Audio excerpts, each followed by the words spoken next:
Hi guys, I'm Shmi and welcome to the pit lane at the 2017 24 Hours of Le Mans, where I am joining Esso and Porsche to go behind the scenes over the race weekend and check out what is going on. So Esso and Porsche have partnered for motorsport for over 20 years. I did my journey here to Le Mans in a Porsche 911 Carrera, but behind me in the pit boxes is the racing version, the 911 RSR, a car with a couple of modifications from the standard car. So let's head inside, take a look at the car, we'll meet up with some people behind the scenes during this weekend. Good luck to Porsche. Let's see what's going to happen. This is the car then, the 911 RSR that has entered into the GTE Pro category. Now it's loosely based on the road-going GT3 RS, which of course is already the hardcore version of the 911 Carrera I drove here in, but this has one substantial difference, which is the positioning of the engine.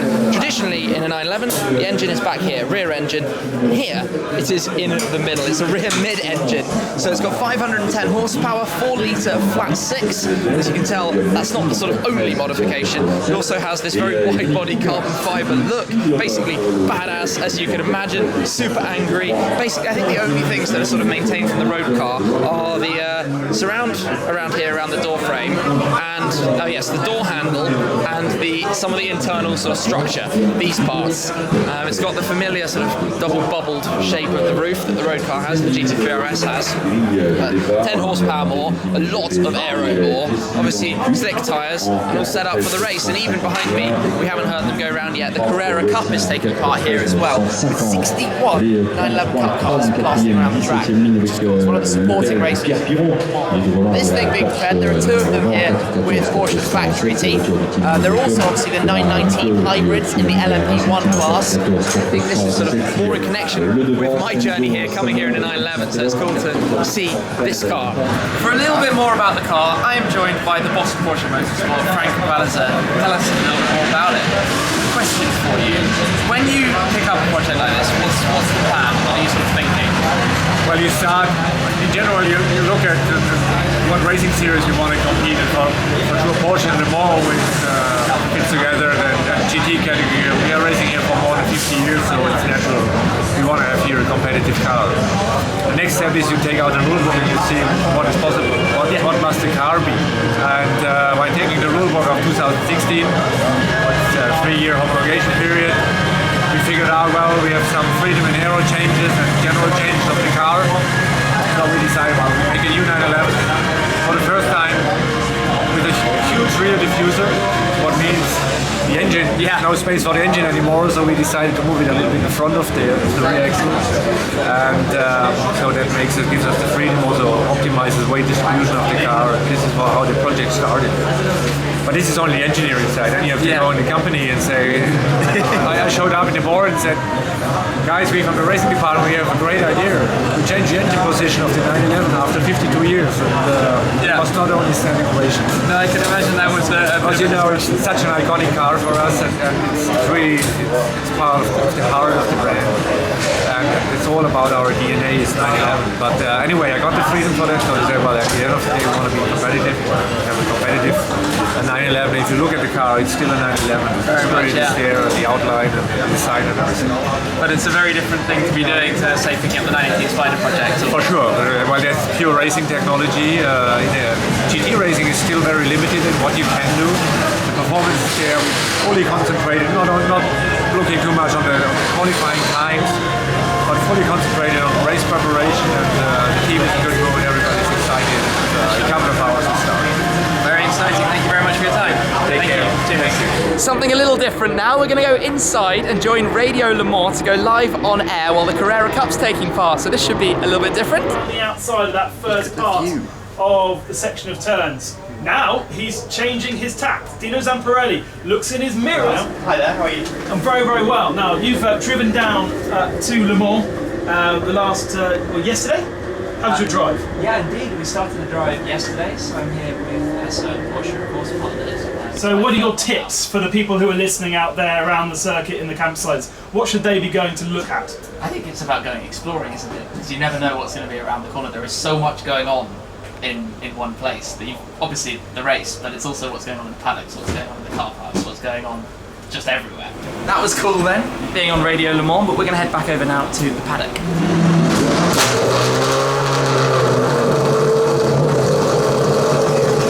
Holy moly!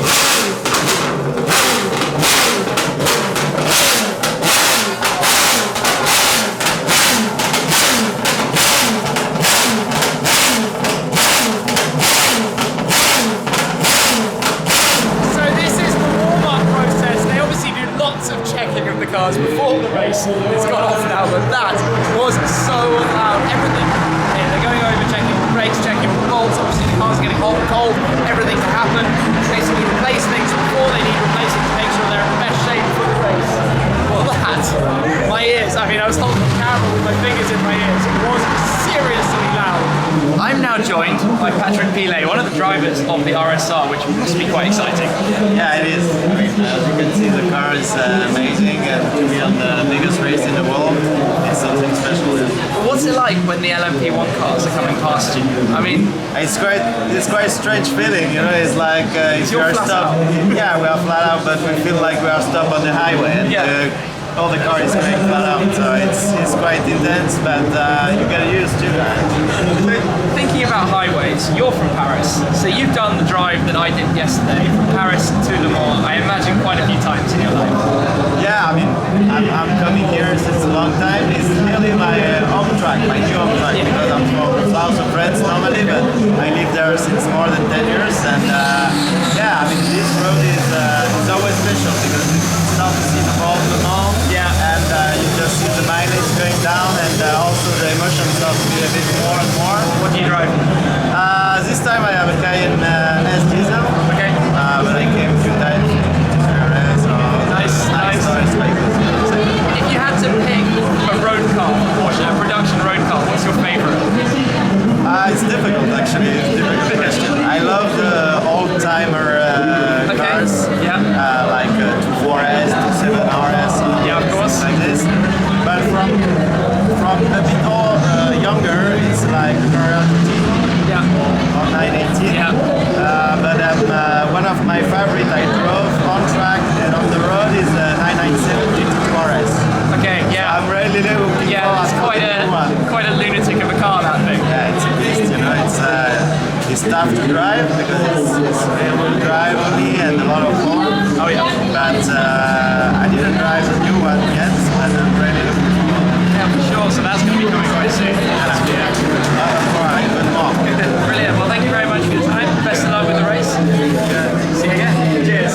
Let's have a quick look at the inside, and there are some pretty cool sort of technology and features in here.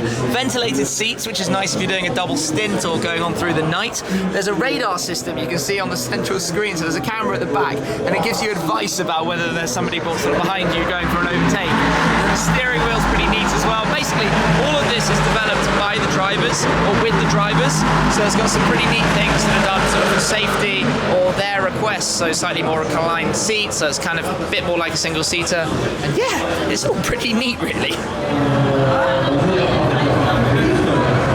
It's grid walk time, and it is absolute carnage here. There are so many people to walk around, and the cars kind of all lined up against the wall there, literally Le Mans style. Well, we are at Le Mans after all. The RSR is tucked in here. I might have to lift the camera up, but it's here somewhere. Yeah, there we go. Surrounded by people, protected from the heat. It is boiling right now.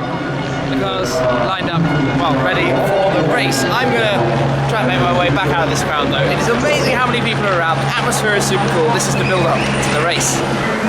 Look at this view down at the start straight. All of the cars lined up in that traditional Le Mans style, where the drivers used to have to run to the cars, jump in and get underway. But ahead of the formation lap, the LMP1 cars right up at the front, then the LMP2s, then you get into the GTE Pros. We've got the Porsche just lurking down there, and then the GTE AMs a bit further down, but the start straight's down that way. This is just awesome.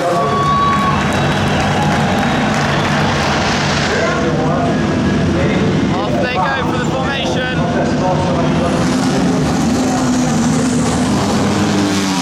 Wow, that's loud.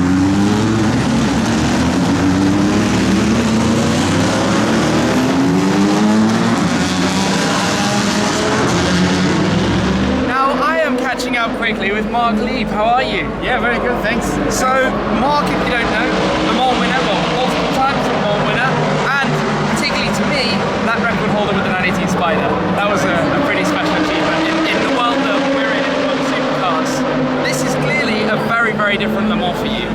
Yeah, definitely. I mean, it's the first time for me not behind the steering wheel. It's actually the first time I'm walking around in the grandstand. First time ever coming not racing. Okay, so the last 11 times I was always racing, and so it's a very different perspective, you know, walking around, seeing all the fans, actually seeing the cars on track for the first time, you know, on the outside, like looking at the Porsche corners, looking how the cars are really going through traffic. So it's a great experience, but also completely different, I have to say. For sure. So how did you get here? Did you drive here? Yeah, I drove here by car, so I drove from Stuttgart. I live in Stuttgart, so it's a really long drive. It's 830 kilometers, but it's a beautiful ride, you know. And then you go through Paris, and then you come here to Le Mans, so it's always special. Were you driving in a Porsche?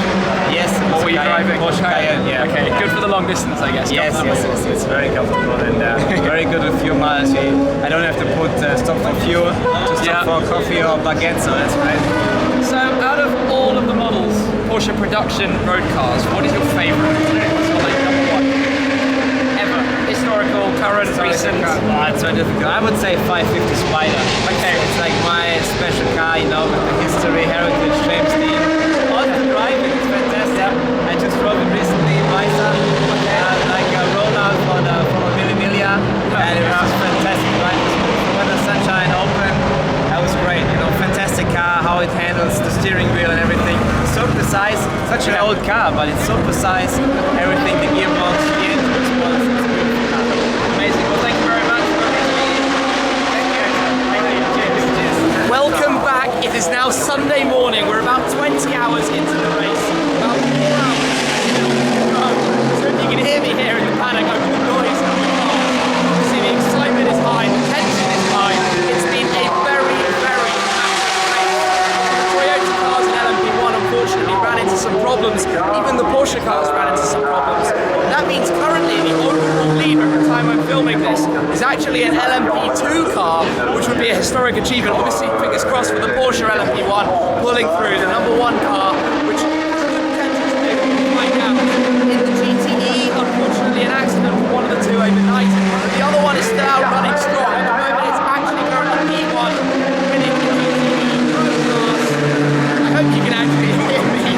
But let's see what happens, because the 5 cars up front are all within a minute or two of each other. We're going to try and catch an answer from the action from the pit lane, or from the garage at least, to see how that side of things works, with excitement as the race progresses towards the end. We're back in the pit box where the car is about to come in for a full service, and that means it might need new brakes, so they might have to pull it inside.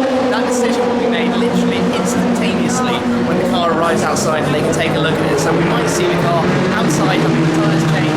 Probably knows it might be coming in here, so everybody is prepared. Basically, everything is prepared. Brakes are out, all the cables are out. Everybody has to move out of the way, and a decision will be made as it arrives, and we'll see what happens. So they're doing the tyre swap. The next driver is ready.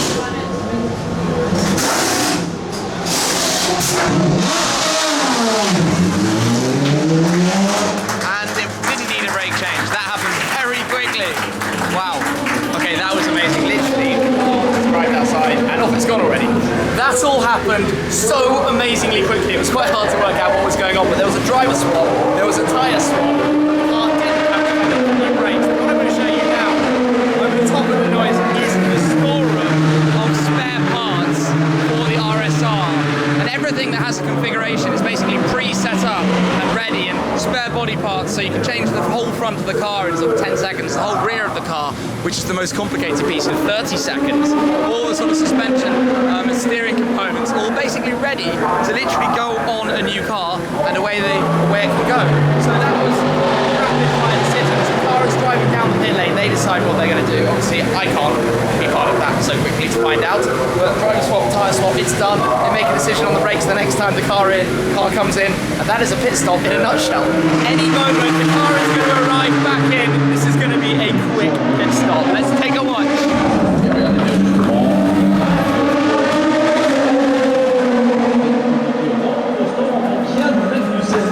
Vite passé So the windscreen gets clean, the driver's staying in, everybody's investigating the different parts of the cars, preparing it, refueling it. That's the main thing that has to be done. No tyres being changed, no brakes being changed. See, I've got to stay back a little bit so I don't get in the way of the guys. That car has taken a serious beating through the race. You can see quite how much dirt has got on it. Okay, so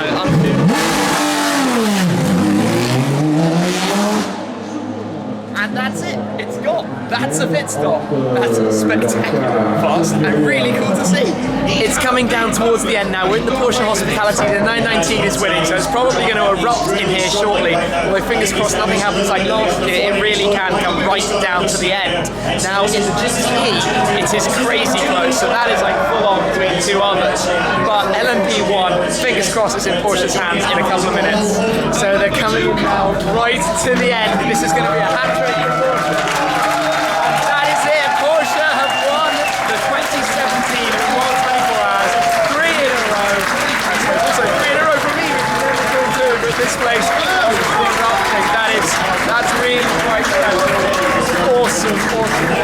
LMP1 class in the bag. Amazing. You can see everybody here quite excited about it, no doubt, over in the pit lane in the paddock as well. They will be going crazy wild with excitement. What a race. That car, at one point it was right at back near the end of the grid. The number 2 it is actually just won. And it's just made its way all the way back to the front and done it. The Mans 24 Hours finished. Well, there we go. What a weekend this has been with Esso and with Porsche, going behind the scenes, seeing what's going on with the 911 RSR that has finished 4th in class in the GTE Pro, but the 919 Hybrid has made it 3 years in a row for Porsche in LMP1. Also 3 years in a row for me, coming here with teams that have gone on to win. So I do seem to be a lucky mascot coming to Le Mans. But what an amazing one. I hope you've enjoyed this look behind the scenes, meeting with some drivers, chatting about the car, about the race, seeing what it is all about here. So thanks to the guys who have been part of this video. Thanks to Esso for inviting me along to join them and join Porsche at the 24 Hours of Le Mans 2017. That's it though, guys. Thanks again as always for watching, and I'll catch up with you again very soon. Cheers.